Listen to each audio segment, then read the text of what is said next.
All right, let's dive into something pretty deep today. We're going to tackle a huge question, one that's kind of at the core of everything, really.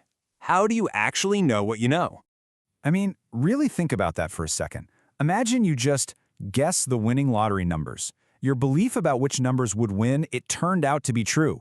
But did you know they were going to win? No way, right? So what's that missing piece? What's the secret sauce that turns a total fluke, a lucky guess, into real, solid knowledge? Well, for a long, long time, the traditional answer from philosophers has been that knowledge has three parts. First, you have to believe something. Second, that belief has to actually be true. And third, and this is the big one, you have to be justified in believing it. You know, belief and truth, they're pretty straightforward, but justification, that's the key. That is where all the action is. Okay, so to really wrap our heads around what justification means, we're going to use this one simple analogy for the whole thing. It really helps make it all click. Let's think of it like this. Okay, so picture every single belief you have. I'm talking everything, from what you ate for breakfast this morning to your deepest thoughts about the universe. Each one is like a building that you've constructed inside your head. Some are just little sheds, you know? Others are these massive, towering skyscrapers.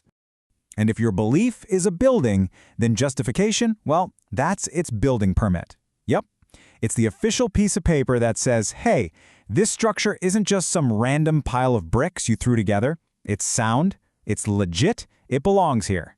See, that permit is the proof that you've done the work, you've done your due diligence, you've earned the right to hold that belief. It's what separates a well-supported idea from, just a flimsy opinion. Without that permit, your belief is basically an illegal structure just waiting for the wrecking ball. Okay, so we've established you need a permit for your beliefs. Simple enough. But where do you get one? And that question, right there, kicks off one of the biggest, most fundamental debates in this whole field. Does the proof for your belief have to come from inside your head, or can it come from the world outside? And this is where we get the two big camps, internalism versus externalism. Let's stick with our building analogy. The internalists say you need to have conscious access to your reasons. It's like the building inspector showing up and saying, show me the blueprints. You have to be able to pull them out and explain why your building is sound. But the externalists, they have a totally different take. They say that's not necessary. For them, the inspector just says, look, I don't need to see the blueprints. Just show me you hired a reliable, reputable contractor.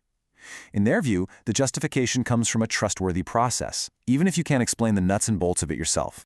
And the most popular version of this externalist view is called reliabilism. The idea is super simple. A belief is justified if it was cooked up by a reliable process. Think about it: good eyesight is a reliable process for figuring out what's in front of you. A calibrated thermometer is a reliable process for measuring temperature. Reliabilism says you don't need to be an expert on how eyeballs or thermometers work to be totally justified in trusting them. All right, so we've got our beliefs, our buildings, and we know they need permits. But how do all these buildings fit together? I mean, what does the city plan of your mind, the whole architecture of your knowledge, actually look like? So there are basically three competing models for this. First, you've got foundationalism. This says your knowledge is like a skyscraper, built on an unshakable foundation of basic, self-evident beliefs, things you just know, like I am in pain or I see the color red. Then there's coherentism. This view says it's less like a skyscraper and more like a spider web. There's no single foundation. Instead, every belief is held in place because it connects to and supports every other belief. It's all about consistency. And finally, you have infinitism, which is kind of the wild one.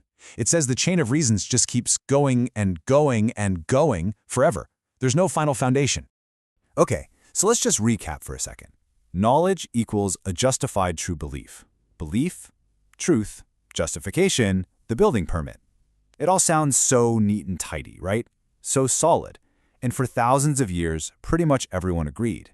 But then, in 1963, a philosopher named Edmund Gettier published a tiny 2-page paper that just dropped a bombshell on the whole thing and changed philosophy forever.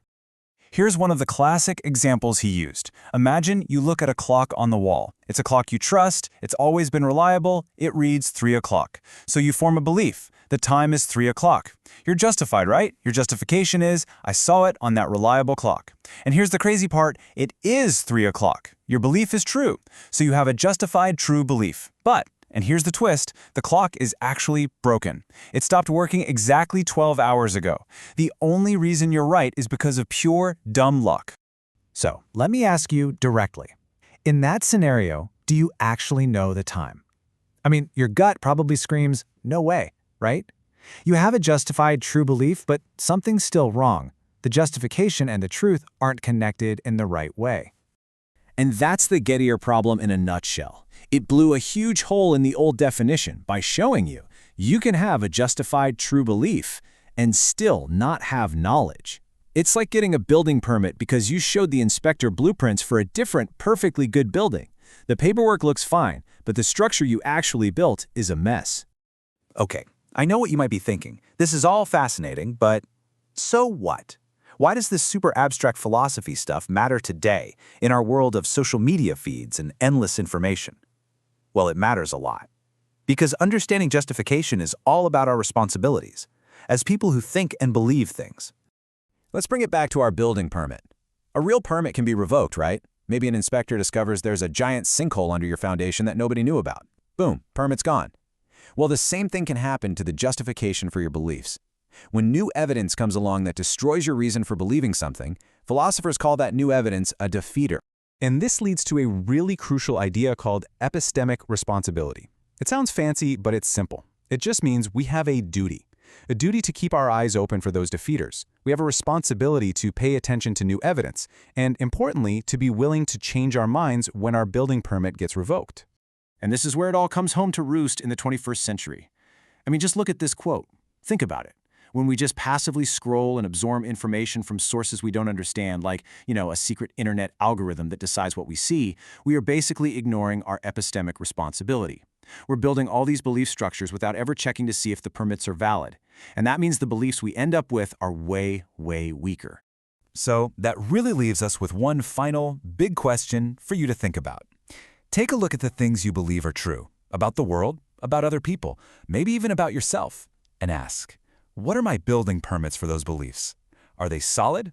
Are they based on good evidence and reliable processes? Or are some of them standing on pretty shaky ground, just one defeater away from coming crashing down?